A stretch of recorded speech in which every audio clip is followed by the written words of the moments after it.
The entertainment world is in shock following the sudden death of actress Hayden Panettiere.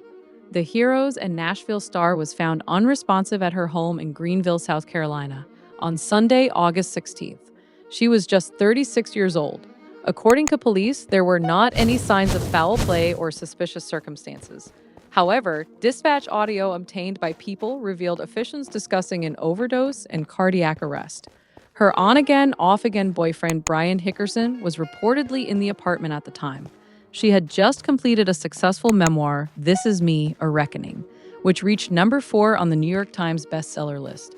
Her final Instagram post, shared just 3 weeks before her death, showed her smiling with a friend, captioned, "Good times and good friends."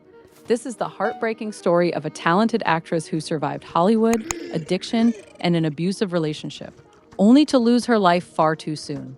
Just before 2 p.m. on Sunday, August 16th, a 911 call came in from an apartment at Judson Mill Lofts in Greenville, South Carolina. An unresponsive female, cardiac arrest.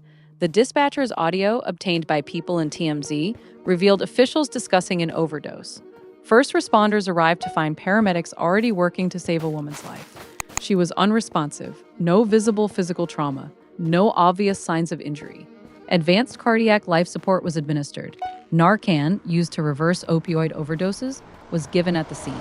Epinephrine was used to try to restart her heart. Nothing worked. At 2:31 p.m., Hayden Panettiere was pronounced dead.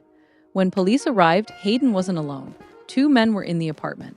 One was her on-again, off-again boyfriend, Brian Hickerson. The other was his brother, Zach. Hickerson wasn't just any boyfriend. He was the man Hayden had written about in her memoir with devastating honesty. The man who beat her so badly she didn't leave the house for weeks. The man who was charged with multiple counts of felony domestic violence. The man who pleaded no contest to 2 counts of injuring a spouse and served jail time. The police report revealed disturbing details about that afternoon. Zach Hickerson was very emotional while EMS were working on Hayden. Brian? According to the officer's notes, Brian did not become emotional until EMS declared her officially deceased. Just 3 days before Hayden's death, a judge denied Hickerson's request to reduce his felony domestic violence conviction to a misdemeanor. He had completed probation and anger management classes. He was trying to move on, but the timing, some say, is deeply unsettling. In May 2026, just 3 months before her death, Hayden released her memoir, This Is Me, A Reckoning.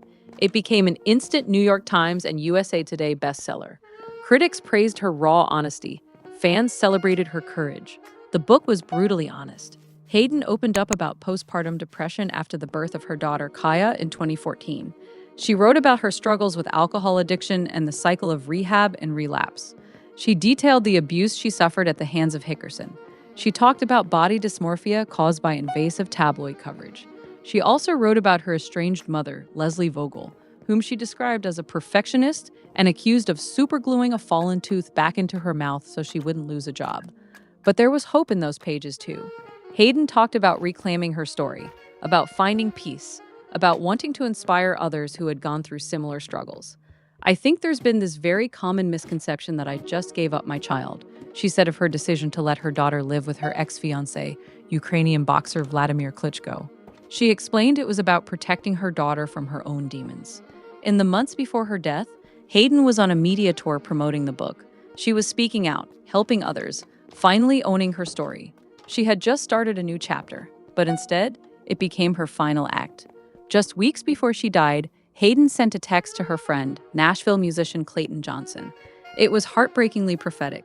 "Honestly," she wrote, "people think it's a joke to ask for world peace, but that would be me."